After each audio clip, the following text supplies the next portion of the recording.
But is there another reason we should side with Ukraine over Russia? Russia is a much more significant country by every measure. Why is it disloyal to side with Russia, but loyal to side with Ukraine?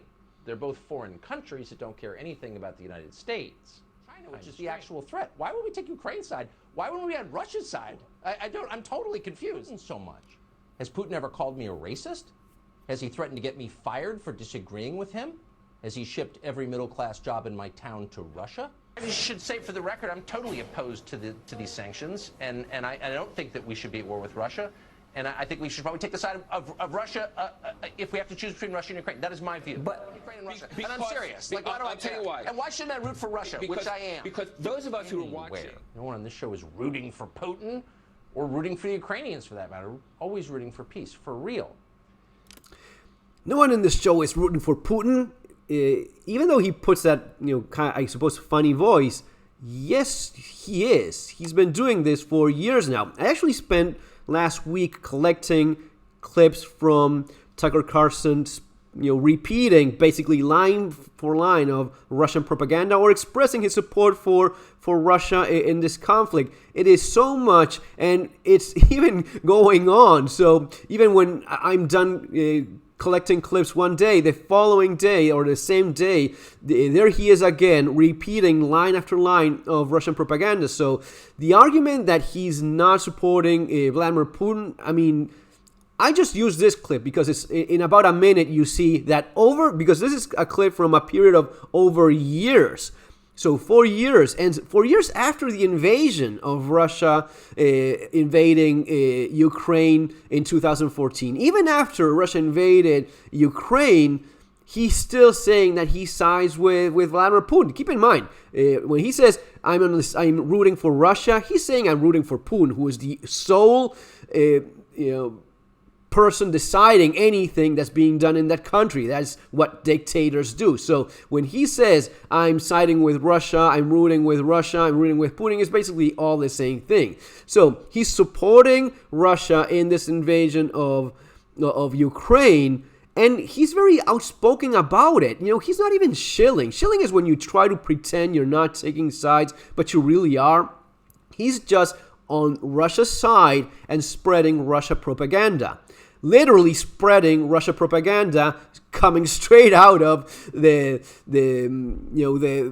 country, and it's so much that it's being used as propaganda in Russia itself, so as to make people what propaganda is actually intended for. Propaganda is a weapon. This is the big boy conversation. This is the kind of thing men do. If you're a child and are incapable of critical thinking, go watch something else. But you have to understand that at times of war, propaganda is a powerful tool, and you never give ammunition to your enemy during war. This is not about censorship. This is not about freedom of expression. I've seen and suffered myself the censorship here in YouTube, and I know perfectly well what it is. When you're in war, in a time of war, propaganda is something that you just don't allow your enemy to use against you. And if you think I'm talking about, well, we're not at war with Russia, yes, you are. And it's not just me saying, Tucker Carlson is saying it himself in this clip that's literally called Tucker, we are at war with Russia, and he has an entire clip explaining that the United States is at war with Russia,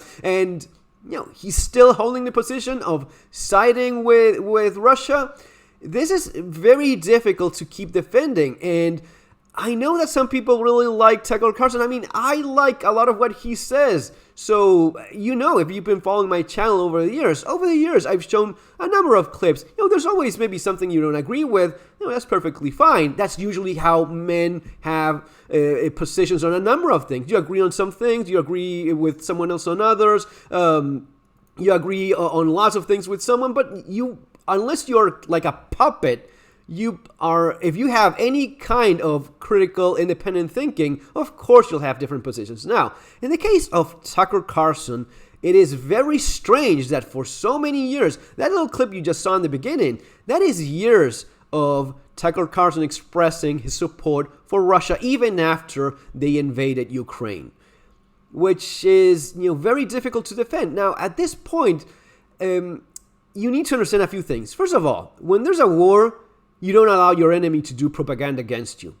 propaganda is extremely powerful. That's why it's used. And, if you have any kind of confusion about what that is, look it up. Look it up in Wikipedia, which is pretty crappy, but it's going to be giving you a basic idea of how propaganda is used to convince masses that are kind of in the edge, not so sure. And propaganda is used by both sides on most conflicts, of course. But you know what? It's a lot easier to defend your position when you're the victim, when you're the one being attacked and being slaughtered by a much more powerful force that is looking to take over a chunk of your country or the entire country itself. It's a lot easier to defend your position when that's the case than when you are the aggressor. It gets to the point where if you look at some of the things that you see as a pro Ukraine propaganda, it's kind of ridiculous. There's an Instagrammer model taking a picture with an air rifle, and that was supposed to be propaganda.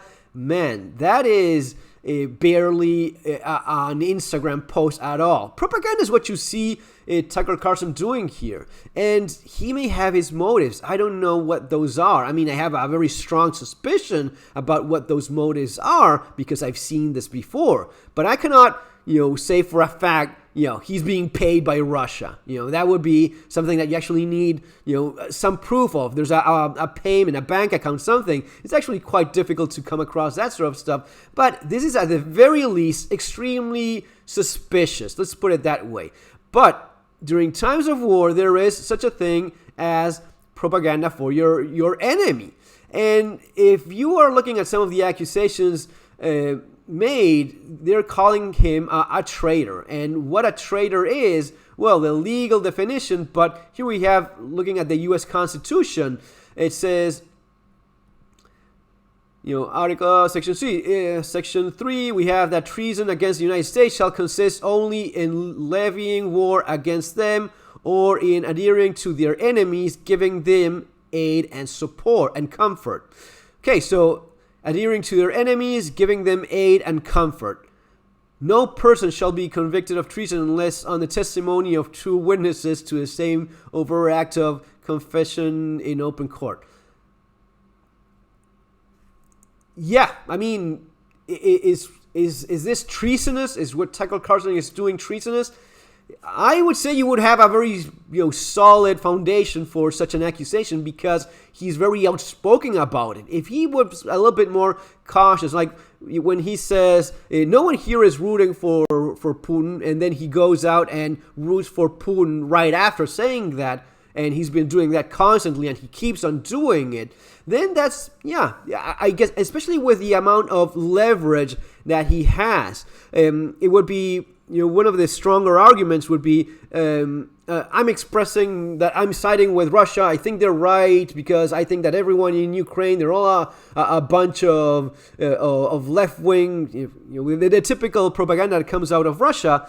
And let's suppose you actually believe that. You don't have the power that Tucker Carlson has. He is by far the most significant voice in the United States representing the right-wing conservative population. He has a very strong influence on that. It is such a strong influence that, of course, in Russia, they are using this for their own benefits. They're using this for their own propaganda in their own country and abroad. So this is not a matter of opinion of mine. This is what you see this man do. So even if you're a fan of Tucker Carlson, which honestly I wouldn't consider me a fan of anything, right? I'm a fan of myself, and my family and the people close to me. Those are the ones that I support unconditionally, right? But you need a minimum amount of perspective and realize that he's saying this time and time and again. And it's not random. It's not just a random comment. With the kind of leverage that he has, with the kind of power that he has in the eye of the public, he is definitely moving that needle towards someone that is, in his own words, the enemy of his own country. He says here, we are at war with Russia. Okay? So why keep on doing that? I mean, Why is he doing this? I have my very strong suspicions about why he's doing it, and I'm probably right. I cannot say it because I'm not, about to make unfounded claims that would really reduce my credibility in your own eyes, because you need proof to say, is this guy being paid off? Sure. You don't know. I don't know, at least. Maybe you have some proof. That would be fantastic. But at this stage, even without that, treason, according to the Constitution, it doesn't involve any kind of payment. It involves, I'll go back to reading what it says here, Section 3. Treason against the United States shall consist only in levying war against them or in adhering to their enemies, giving them aid and comfort. No person shall be convicted of treason unless on the testimony of 2 witnesses to the same overt act or on confession in open court. I'm not a lawyer, that would be my wife. But this would be the part that is more, the complicated part for Tucker Carlson would be giving them aid and comfort. He's without a doubt aiding Russia in this war. Without a doubt. He's going very strong. He's the most powerful voice for Russia propaganda. Because if I watch Russian TV, which it's already been banned in YouTube, and it rightfully so. Look, people need to grow up. Men should start acting like men, do a little bit more research, and understand that you have censorship, right? You have freedom of expression, freedom of speech, and then you have propaganda. Look at what propaganda is, what it does, how powerful it is, and why no one allows propaganda to be used against them if you have any choice on the matter. If you have any power to stop that, you don't let your enemy use your own networks, your own structures, your own systems to do propaganda against you. That's why it is perfectly fine to stop that from happening. And this is not the same as damn Trudeau in Canada is censoring people that are protesting against a mandate or seizing their banks accounts. If you have someone that is expressing an opinion against the interests of certain corporations, that is not propaganda during wartime. That is actually something that should be talked about and debated. That is not, and I see people that are extremely naive. Russell Brand, who I really like most of his content, but I don't know who is, gathering the information and clips and material for his videos. If he's doing it himself, he obviously has a very large team with him, and the ideology of each one. One of the things I will say, and that you need to understand, is that, again, this is quite complex. You have the far left supporting Russia, the far left. You look at China, you look at Venezuela, you look at the communist ideologies. These guys are strongly supporting Russia. Every single one of them is. These guys don't have, they are fanatics, and they are, merciless in terms of allowing any kind of different discourse. The far left wing, the hardcore communists, are supporting Vladimir Putin. They see this as a fight between the communist, Russia, the former Soviet Union, and the West globally, and against the United States. And they're siding, of course, with communism. They're siding with the Russian Empire that is always being the main adversary of capitalism and Western ideology, correct? But now you have sectors from the right, such as Tucker Carlson, siding with Russia as well. And why? Well, I can tell you a couple things. Usually when you see something like this, usually it involves someone being paid. It usually involves someone being paid a huge amount of money. A huge amount of money. This man is already extremely wealthy, but you can, everyone that's in this business, it doesn't get there just by being a freedom-loving ideologist that just it does this for love and country or whatnot. No, these are very ambitious people, and very ambitious people usually are capable of doing pretty much anything to achieve what they want.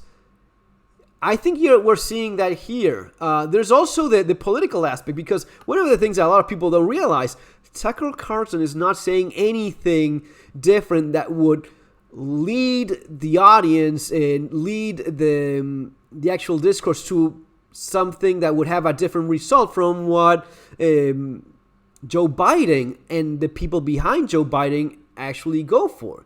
You saw Zelensky himself saying that he finally gets it, that NATO is not going to be allowing them to join. They're not going to be having that NATO support that they so desperately need, especially right now. It's actually, listen to what Zelensky has to say. I think he's right. I think he's right a little bit too late. He should have seen years ago that he was being played into thinking that, yeah, maybe someday we'll be allowed into NATO, but not. Why not? Well, for a few reasons. First of all, the United States has no interest in going to war with Russia. No interest whatsoever, all right? That doesn't change the fact. Tucker Carlson says we are at war with Russia. So he understands that where it may stand for a lot of people, that's where it may end up leading. Even though I don't think it's going to be going that far, because the United States is basically siding with Russia. So it's not all that different from what Tucker Carlson is saying. When Joe Biden, as much hate as he receives, and Joe Biden is a man that should be in a home.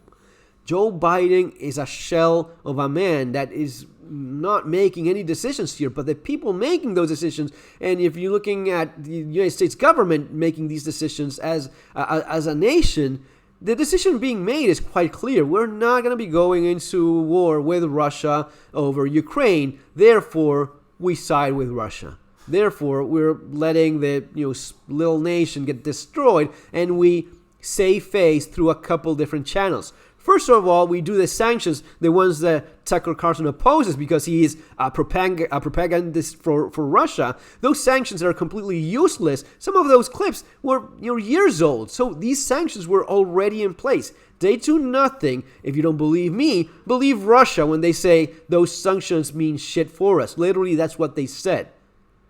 They don't give shit about the sanctions. That's what Russia official statement from the Russian government is. And it's quite clear that it hasn't been successful because since 2014, 6, 7, 8 years later, they still continue with the attack on Ukraine. And it's quite obvious that these sanctions do nothing. And when you look at countries like United Kingdom with their own sanctions, it is laughable. The main, most visible oligarchs of Putin are just laughing their way around all of this. It does nothing, and I have it from very very close sources that all of the financial sanctions, they are nothing. They're doing nothing to stop Putin in any shape or form. It's all pretend. It's all pretending to care, all pretending to give a damn about the people being slaughtered in Ukraine. But Joe Biden, the government of the United States, is not going to do a damn thing to stop this from happening. I mean, when they were asking for, no-fly zone, at least stop this. We're not going to be doing the no-fly zone. We're not going to be doing anything. That's why we didn't allow you into NATO in the first place. Have you been allowed into NATO in the first place, Russia wouldn't have invaded, right? That's quite clear. But the interest of the United States is throw bombs on peasants in the Middle East, not actually go to war with Russia, which could be quite dangerous. The interest of the European Union leaders is getting cheap energy from Russia. Damn Ukraine. That's why all of this ended up happening, because the West pretty much allowed it to happen. The West is most of the civilized world. If you look at the United States, all of Europe, you have more than enough power to stop Putin from doing this. That is obvious. I mean, again, I'm not saying anything that's not out there for everyone to see time and time and again. This is all very much known information. It's overwhelming. Every single thing I'm saying here is overwhelmingly obvious, all right? So, the United States has no interest in going to war with Russia. You probably don't have any interest of going to war with Russia either. That's perfectly fine. Is Tucker Carlson spreading Russian propaganda? Of course he is. Is this treason really? Well, if you are at war with Russia, as Tucker Carlson says, Tucker, we are at war with Russia, and he has an entire clip in Fox News and YouTube explaining why, yes, we're now at war with Russia, even though you really are not. But if that's the case, then this definitely would be treason. It would definitely be treason because he is spreading Russia propaganda. But given how things are, and Joe Biden, people, it's funny, it's a little bit sad. Joe Biden wants us to go to war. No, he does not. First of all, Joe Biden is not deciding anything. The people that are deciding for Joe Biden are not going to be taking you to war with Russia. They'll just pretend to give a damn and do something so as to save face in front of the obvious reality, which is, of all the wars the United States has been involved in over the years for decades and decades, attacking countries that should not have been attacked, invading countries that shouldn't have. Yes, we were talking with Matt bragging about Yemen. That's something I've heard from Tucker Carlson himself when he says, did you care about Yemen? Well, yes. We don't like countries being destroyed, people being slaughtered. And when you sell bombs to murderers that go and destroy countries for their own interests, that's pretty fucked up. That's messed up. It would be nice if you didn't do that. It would be nice if you don't support countries attacking and destroying people that have an overwhelming condition of inferiority and capable of defending themselves. That would be awesome. And now, when you actually have a very just cause, a just cause would be stopping the attack from an authoritarian regime such as Russia attacking Ukraine, people being bombed and destroyed out of their homes, an entire country being leveled, then that would be one of the few things that most of the world would say, you know what, man, we have your back. Yes, we support you, and every country of the civilized world should be lending support as well. In all of their possibilities, within all of their capabilities, most civilized countries in the West have their own armed forces. They are supposedly there so as to protect the interests of their own countries, at a broader picture to protect the interests of us all, that we all want to live in a world where you don't have this happening. You don't have a dictator all of a sudden say, I'm going to be taking that country for myself, going to be bombing and destroying it and making it my own. We would like that. That's why you see people actually going to Ukraine and fighting for a country that's not their own. You may laugh about some of them, and yeah, some of them look like gamers that are confused about the reality of war. Matt sent me an article the other day from this kid that said, I don't want to die, I don't want to be a hero. Then why are you going to war? If you don't want to risk dying, you don't go to war, especially not on the side of the far inferior force that is Ukraine. I mean, what kind of fool thinks that going to war and on the side of Ukraine is something safe? I mean, you have to be stupid. But yeah, there's a lot of stupid people, as we well know. There's a lot of people that are easily influenced. There's a lot of people that are not all that easily influenced, but when that propaganda is well done, it is on every source that you have, and it's penetrating and contaminating everything. Yeah, it's a lot more likely. I have no doubt that a lot of people that are right now sitting in Russia, they're looking at Tucker Carlson saying, man, even the Americans understand that we are right. How about that? Maybe, Putin, our leader, yeah, sure, he's been in power for 20 years. He's kind of a dictator, but maybe we're right. We are defending ourselves after all. Americans are saying it. The most important voice of conservatives, and I'm not going to be looking at the stupid liberal agenda that says that we're the enemy, that we're the bad guys. No, I'm going to be looking at the conservative, because I'm conservative as well. I don't want the woke crap from the West telling me what to think, what to say. I'm looking at the conservative, and he's on our side. As ridiculous as that is, there's a lot of people that think that. There's a lot of people that don't even realize that the Democrats, the liberals, the left wings, or whatever you want to call them, they are pretty much doing the exact same thing, pretending to do stuff that's helping when actually not so much. If the United States government really wanted to help Ukraine when it was all of this was avoidable, like Poland, like every other NATO member, you allow Ukraine in. Ukraine is a NATO country like Poland, and you're not being attacked.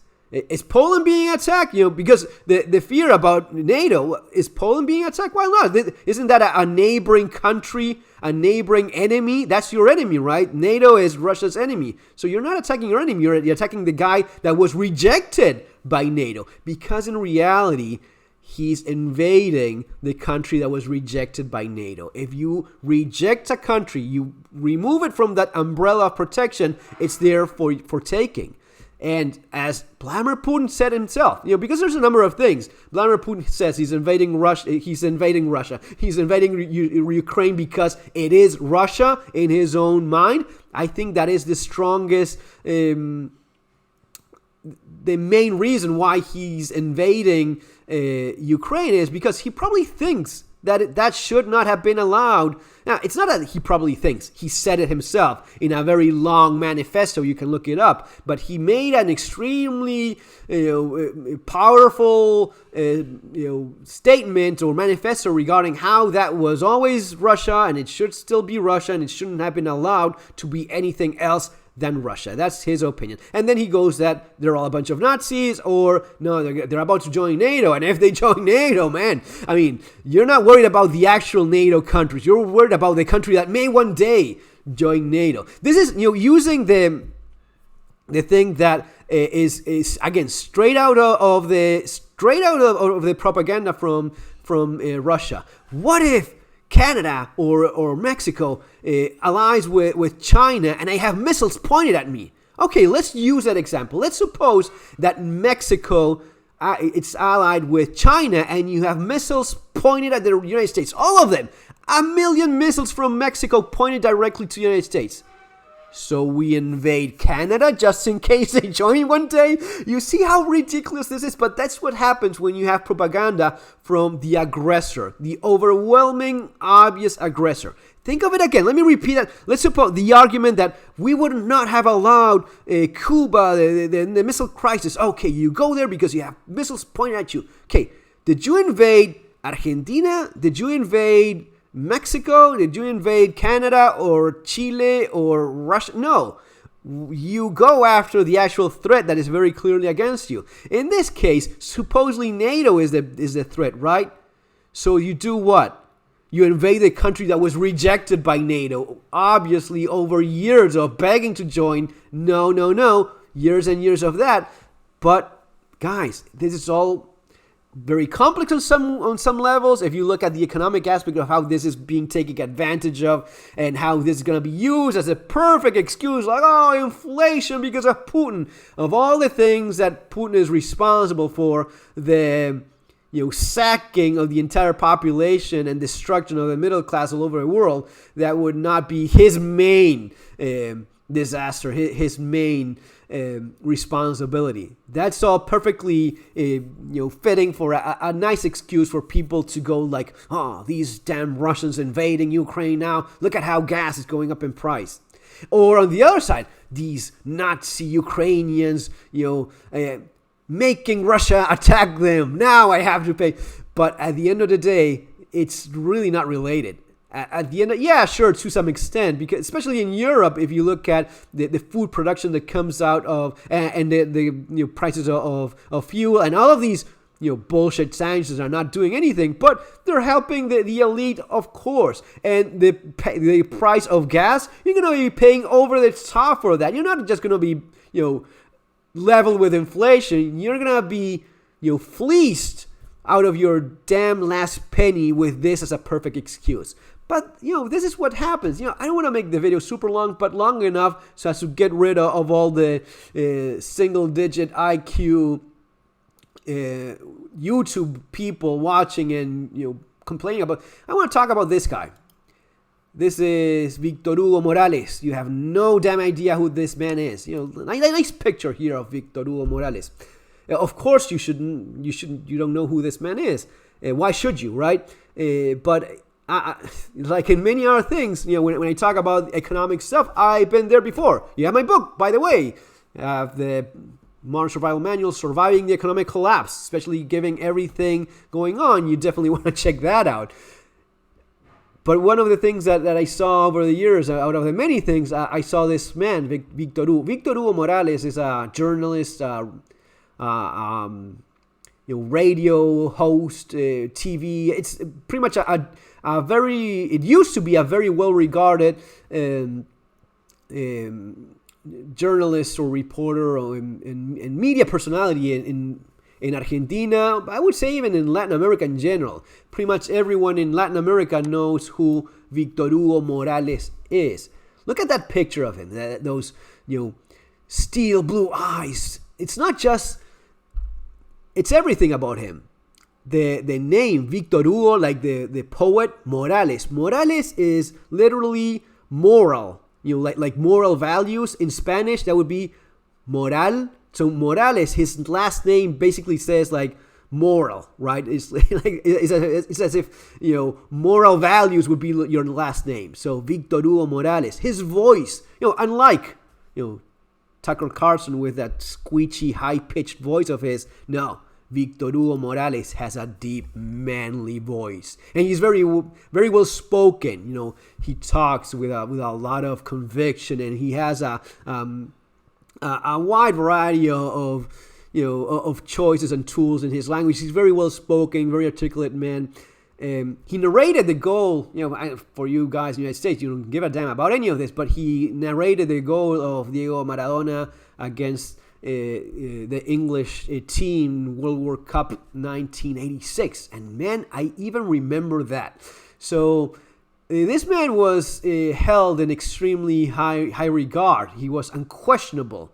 His morale, his stance, his opinion, his reputation was untarnished.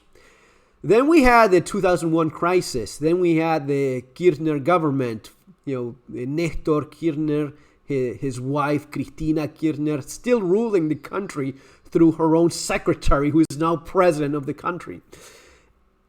And all of a sudden, something very strange happened. All of a sudden, Víctor Hugo Morales started shilling for the Kirchner government. It was strange. It was. Why are you defending that has no defense? With his very profound and deep voice, he started defending that which had no defense, that which you could not defend. It's like trying to defend Nicolás Maduro in Venezuela.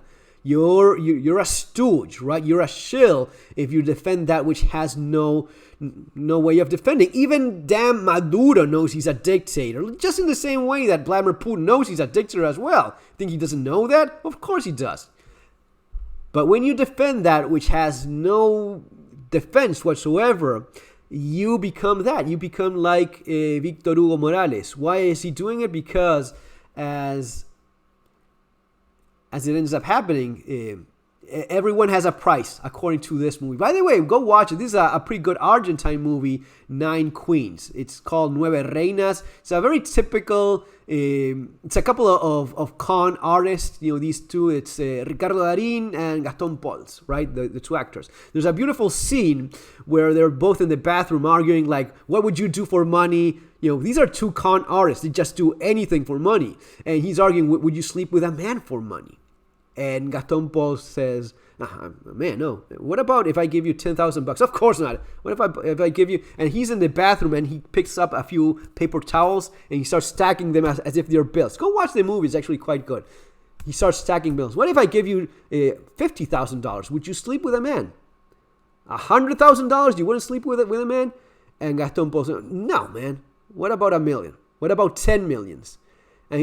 And his no man starts getting weaker and weaker as he keeps on increasing that number, right?